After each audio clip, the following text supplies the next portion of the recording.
소설가 정연희님은 양화진 내 잔이 넘치나이다 같은 은혜로운 작품을 쓰신 분이죠. 그런데 하나님을 만나기까지 사망의 음침한 골짜기를 지나오셨다고 합니다. 나는 어떻게 예수님을 만났는가 중에서 들려드릴게요. 내가 태어나는 순간 어머니는 딸임을 알자 눈물을 흘리며 비탄에 빠지셨다. 나를 낳기 몇 개월 전 금지 오겹 같았던 아들을 잃으신 것이다. 할아버지는 손자의 이름을 지어가지고 찾아오시다가 대문에 인줄이 딸인 것을 보시고 그대로 돌아서 버리셨다. 나는 아들을 잃고 비통해하는 어머니의 태중에서 어머니의 슬픔을 함께 겪으며 허무와 죽음의 공포 그리고 무력감의 상처를 입고 태어나는 순간 어머니의 눈물과 비탄을 만났던 것이다. 그 상처는 나를 병적으로 여리고 예민한 아이가 되게 했다. 나는 자라면서 끊임없이 헛헛해했다. 나를 감싸줄 포근한 그 무엇이 필요했으나 내가 걷는 길은 사막이었다. 부모 형제도 내게는 삭막한 존재였고 대학 공부도 이화여대 국문과에 들어갔으나 시들했고 3학년 재학 중에 동아일보 신춘문예 단편소설이 당선되어 등단했으나 미래는 더욱 불확실했다. 나 자신을 달랠 수 있는 길은 오직 글을 쓰는 것 한 가지 뿐이었다. 작가가 되었으나 그것은 헛된 이름이었다. 영혼의 눈은 맹인이었고 나의 인식 세계는 황무지였다. 나는 결혼이라는 인습에 손목을 잡혀 그것이 어떤 세계인지도 모르고 끌려 들어갔다. 내 결혼은 자기 기만일 뿐이었다. 나는 내가 누군지를 몰랐다. 나의 가치를 알 길이 없었다. 하나님을 인정하지 않았으니 창조의 섭리와 존재의 의미, 곧 하나님의 사랑으로 지어진 하나님의 자녀라는 것을 알 수가 없었다. 나는 영혼이 도통 눈멀고 귀먹어 있었다. 내가 예수 그리스도의 십자가 죽음을 통해 엄청나게 값이 치러진 존재라는 것을 모르니 나 자신의 존귀함도 타인의 존귀함도 알 까닭이 없었다. 겸손도 사랑도 없는 우리 관계는 서로 피차 인격을 파괴했고 삶을 부패시켰다. 나는 이혼을 간절하게 원했고 막상 가정이라는 굴레를 벗어나고 보니 나를 의탁할 곳은 아무데도 없었다. 나는 미친 듯이 일을 했다. 헛된 이름을 걸고 나를 팔기 시작했다. 글을 써서 파는 일, 방송에 나가서 말을 파는 일, 강단에 서서 사람을 가르치는 일까지 그저 닿는 대로 일을 했다. 그러나 그 어느 것도 헛되고 헛되다는 느낌은 보랏빛 죽음의 그림자를 낳기 시작했다.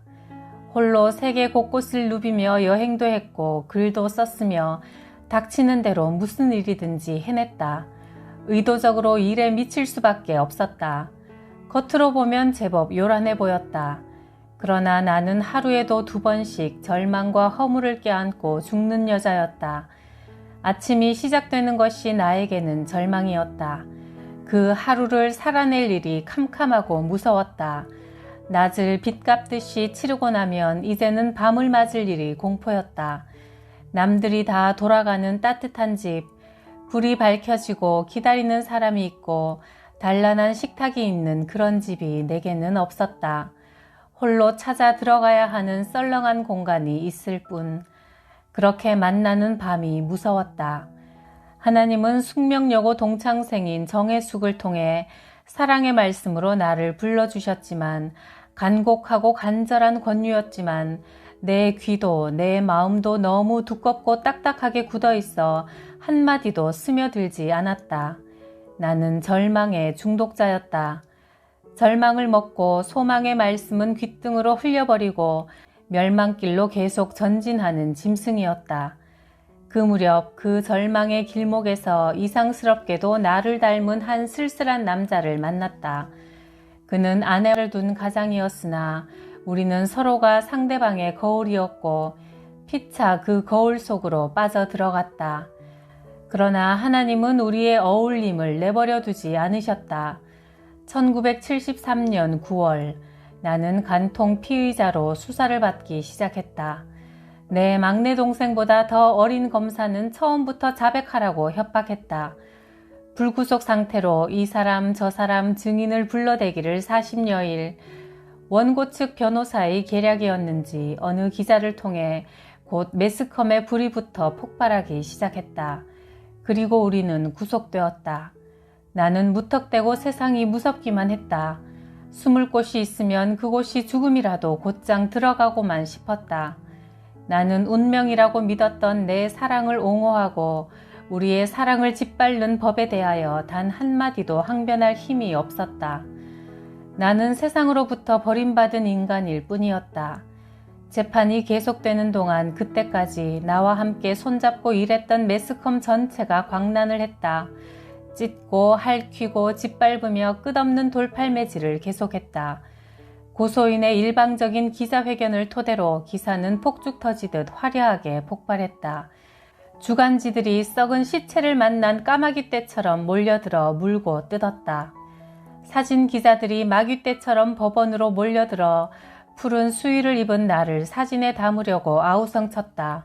게다가 상대 남 K를 간첩 혐의로 감옥에 묶어둔 사람은 원고와 내연의 관계를 맺고 있던 중앙정보부원이었다. 그들의 계략은 치밀했다. 그의 아내는 남편을 간통 혐의로 묶어 재판을 받게 하는 한편 중앙정보부의 권력을 빌어 남편을 간첩으로 몰아붙였다. 그리고 재산이랄 것도 없는 내 삶의 터를 몰수하려고 달려들었다. 나에게는 K를 살려낼 힘이 없었다. 결국 나로 인해 한 사람이 죽는다는 사실만 어마어마한 죄책감으로 나를 짓눌렀을 뿐이다. 사방을 둘러보아도 빠져나갈 길이 없다. 몸부림을 치고 땅을 긁어 통곡을 해도 소용없는 일이었다. 그것은 내 삶의 마지막 자리였다. 나는 쓰러졌다. 그리고 마침내 하나님을 외쳐 불렀다. 하나님, 이 세상에 그렇게도 많은 사람들이 하나님을 살아계신 분으로 찾고 또 믿고 있습니다. 정말 살아계신 분이라면 나를 이 죽음의 수렁에서 건져주세요. 저 죽어가는 슬픈 사람의 목숨을 구해주세요. 그리하면 나는 하나님 앞에 무릎을 꿇겠고 그 사람을 남편으로 섬겨 평생을 함께 하겠습니다. 그저 통곡으로 부르짖으며 매달렸다. 잡지들이 1년 동안 그 사건을 울거먹는 가운데 사건은 뒤집혔다. 고소인과 중앙정보부원이 구속되었다. 중앙정보부의 서슬이 하늘을 찌르던 그 시절, 그 일은 실로 불가사의한 힘에 의해 이루어진 기적이었다. 하나님께서 왜 나를 그 지옥으로 인도하셨는가? 슬픈 자가 되어 정처 없이 떠돌던 나를 하나님은 길이 참으시고 계속 부르셨다. 하나님의 사랑의 간섭은 현실로 나타나기 시작했다. 그나마 내가 매달려 있던 것을 차례로 끊어놓으셨다. 나의 이름 석자를 간통죄라는 이름으로 먹칠을 해놓으시더니 대단치는 않아도 옹색하게 살지 않아도 될 정도로 모아놓은 재물까지 흩으셨다. 그리고 건강까지 나락으로 떨어졌다. 사면 팔방 붙잡을 것이 없었지만 어느 예배 처소로 나를 부르셨고 그 자리에서 꼬꾸라져 통회하게 하셨다. 성령께서 나와 함께 슬퍼하시며 나의 회개를 도우셨다. 그렇게 시작된 회개의 자리가 눈물로 거듭 씻겨지면서 나는 그제서야 내 모습을 볼 수 있는 눈을 뜨게 되었다. 간음 중에 잡힌 여자가 예수님 앞으로 끌려간 사건이 얼마나 축복인가를 깨달았다. 갈갈이 찢기고 짓밟히던 수치와 죽을 수밖에 없었던 조건 속에서 나는 너를 정죄하지 않으니 가서 다시는 죄를 범하지 말라 하신 그분의 용서와 구원을 받는 기적이 일어난 것이다. 나에게는 그 지옥 같았던 사건이 복이요 선물이었다. 죄의 엄청난 결과가 하나님을 만나는 자리가 되는 것을 체험하게 해주셨다. 돌아온 탕자처럼 그렇게 거덜이 난 모습으로 나는 하나님 앞으로 돌아왔다. 육신으로는 흠없이 태어났고 부지런하고 선량한 부모 사이에 태어나 착한 형제와 함께 자랐으며 훌륭한 스승, 좋은 친구와 공부할 기회, 그 위에 글을 쓸 수 있는 재능과 기회를 부여받아 아쉬울 것 아무것도 없었건만 나는 내 인생을 사랑하지도 않았고 감사할 줄도 몰랐다. 하나님은 나 같은 것에게 너무나 많은 것을 주셨다. 그러나 그 어느 것 한 가지도 감사할 줄 몰랐다. 감사의 소경이었으니 그 모든 것을 헛되이 탕진하고 거덜을 내고서야 아버지의 부르시는 음성과 손길에 이끌려 돌아온 것이다. 주님께 대한 나의 첫사랑은 온통 눈물뿐이었다. 찬송도 눈물이요, 기도도 눈물이요, 말씀도 눈물이요, 예배도 눈물이었다. 기뻐서도 울었고 감사해서도 울었고 내 죄가 너무 부끄럽고 아파서도 울었다. 내 눈물로 십자가에서 상하신 주님의 전신을 씻겨드리고 싶을 만큼 그렇게 두고두고 눈물을 끊임없이 흘렸다. 하나님께 서원한 대로 1975년 세례를 받고 세례식과 함께 K의 아내가 되었다. 그렇게 눈물길로 이어진 교회에 반년쯤 다닐 때 사소한 일로 남편이 원망스럽고 미워졌다. 평화가 깨어졌고 영혼이 깊이 침체하기 시작했다. 그런 상태로 남편의 출장지 운천에 따라갔다. 1978년 5월 주일 과속으로 달려오는 버스를 피하려다가 내 차는 옆에 있는 고목나무를 들이받으며 박살이 났다. 입으로 피를 쏟으며 운전대에 고꾸라졌으나 정신은 깨끗했다. 서울 순천향병원에 도착한 지 하룻밤 사이에 배가 무섭게 부어올랐다. 수술실에서 배를 열어본 결과 십이지장이 2군데가 끊어지고 췌장이 파열되었다. 췌장은 염증만으로도 6시간 안에 사망하는 인간의 장기 중 가장 예민한 장기다. 수술 5시간, 병실로 검은 리본이 달린 조화가 배달되어 왔다. 이미 죽었다고 세상에 소문이 난 것이다. 30cm쯤 찢어진 오른편 옆구리의 수술 자리에서는 끊임없이 진물이 흘러내려 두꺼운 패드를 쉴 사이 없이 적셔냈다. 절망할 기력조차 없는 무력한 상태였다. 내 목숨은 공포에 질려 있었다. 내 몰골은 살아있는 사람이랄 수 없을 만큼 참혹해져 갔다. 문득 예수님을 떠올렸다. 마지막 순간에 십자가 위에서 창에 허리 상하시고 물과 피를 쏟으신 그분을 오 예수님, 오늘 나의 이 처참한 모습은 나의 죄로 인한 거지만 이 사건을 통해 주님을 뵙게 하시니 감사합니다. 옆구리로 물을 쏟으시며 창에 허리 상하시며 나를 구원해 주신 주님을 기억하게 하시니 감사합니다. 그것은 말이 되어 나오지도 못했던 내 마음속의 절규의 기도였다. 그러나 그 기도를 하는 순간 동시에 내 영혼은 하나님의 음성을 들었다.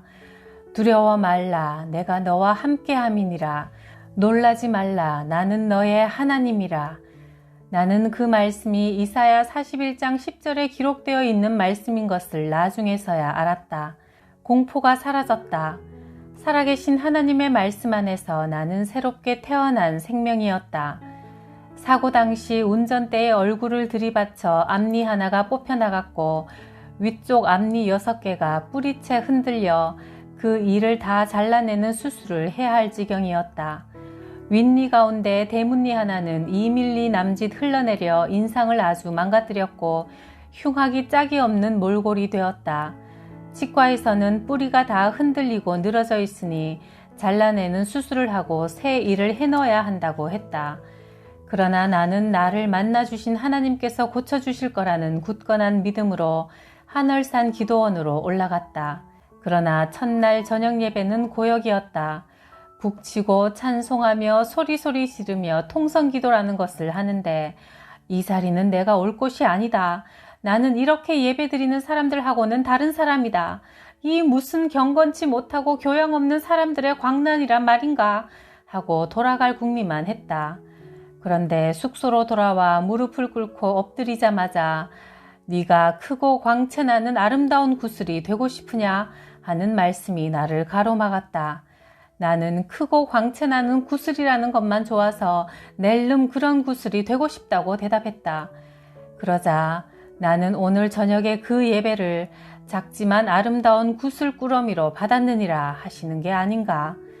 나는 그 예배 자리에 처음부터 끝까지 함께 있었지만 예배를 드린 자가 아니었다. 그러나 북치고 손뼉치며 찬송하고 부르짖어 기도했던 그들의 예배를 하나님은 아름다운 구슬꾸러미로 받으시면서 나를 함께 받아주신 것이다. 나는 나의 교만을 보고 당황했다. 그리고 주님 머물겠습니다. 돌아가지 않고 4박 5일의 이 집회에 착실하게 참석하겠습니다. 하고 기도했다. 그러나 하루 4번 있는 집회에 나는 맨 뒷자리에 앉아 구경하는 자가 되어서 은혜 받은 사람의 간증, 안수기도, 통회하며 회개하는 모습, 입신하는 사람 등 그 모든 것이 기이하고 우스워서 실컷 웃었다. 나흘 자가 되었다. 내일이면 돌아가야 한다. 나흘째 되는 오전 11시 집회 때 나는 비참한 심정이 되었다. 나는 무엇하러 이곳에 왔더란 말인가. 모든 사람이 은혜 받고 기뻐 뛰기도 하고 통회 자복한 뒤 은사를 받기도 하며 모두가 하나님 앞에서 어린아이 같은 모습들인데 나는 왜 이렇게 맹숭맹숭한 방관자의 자리를 지켜야만 하는가. 나는 처음으로 앞자리로 나아갔다. 그리고 내 한심한 모습을 들여다보았다. 어디서부터 잘못되었는가 답답해하며 찾아보았다.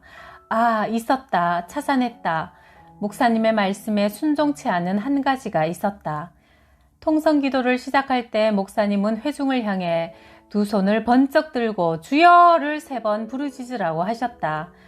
그러나 그때마다 나는 가장 얌전하고 교양 있는 여자가 되어 모두가 한 목소리로 기도원 천장이 날아갈 듯 부르짖는 그 속에서 홀로 무릎 위에 두 손을 얌전히 모으고 착 가라앉은 목소리로 들릴 듯 말 듯 주님을 불렀던 것이다. 그러나 이제 나는 급했다. 목숨이 걸려있다는 느낌이 들었다. 그러자 문득 해산하는 고통으로 부르짖으라. 그러면 주께서 너를 건지실 것이다 하신 미가서 4장 10절 말씀이 떠올랐다. 해산하는 고통은 죽음과 같은 것이다. 그것은 자기 포기의 심정이다. 그래, 죽자. 죽는데 수치가 어디 있고 자아가 어디 있으랴. 통성기도를 알리는 종소리를 듣는 순간 나는 눈을 질끈 감았다. 그리고 두 손을 한껏 치켜들었다. 주여! 태어난 이래 최초로 터트린 절규였다. 목숨을 걸고 나를 내어 던지는 마지막 자리였다. 그 한 번의 부르짖음에 세상과 나는 간 곳 없어지고 그 자리에 꼬꾸라졌다. 오장육부를 갈갈이 찢어내는 아픔의 통회가 시작되었다. 물 쏟듯이 쏟아졌다. 눈물, 콧물, 침, 땀, 전신이 물이었다.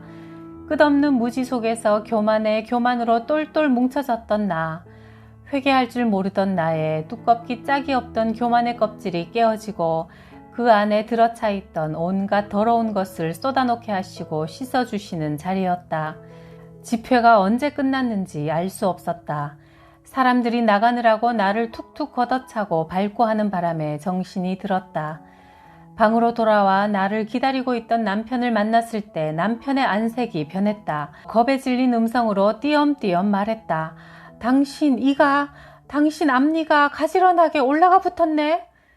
눈으로 보면서 말하는 사람도 실감하기 어려운 듯 계속 미심쩍은 눈으로 나를 들여다보았다. 거울을 찾아보니 몇 시간 전까지 대문니 하나는 흘러내려와 있었고 충격으로 수술을 해야 한다던 6개의 들쭉날쭉하던 운니가 곧고 가지런하게 고른 치열을 보이고 있었다. 나는 혀끝으로 이틀을 더듬어 보며 하나님 아버지께서 내게 주신 사랑의 징표를 거듭 확인했다. 하나님은 내 영혼의 비늘을 그렇게 벗겨주시고 믿음의 눈으로만 볼 수 있는 하나님 나라의 비밀과 기적을 보여주셨다. 주를 향한 내 믿음과 사랑의 순례길은 그렇게 시작되었다. 그러나 그 후로도 때마다 넘어지고 수렁에 빠져 허덕이며 위급할 때는 외쳐 주님을 찾고 위험을 모면하면 또 해이해지곤 했다. 그래도 주께서는 그때마다 다시 일으켜 주시고 손잡아 주시며 나와 동행해 주고 계신다. 이 땅에서 안고 있는 연약함이나 이 땅에서 겪는 어떤 고통도 하늘나라에서 누릴 절대 평화의 값이요 주님과 함께할 사랑의 값임을 믿게 하시니 감사할 뿐이다.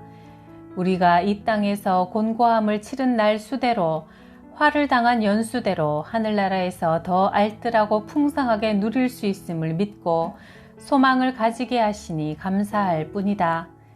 못나고 이지러진 것을 아름답게 다듬어 사용하시는 주님, 저는 주님의 것이니이다.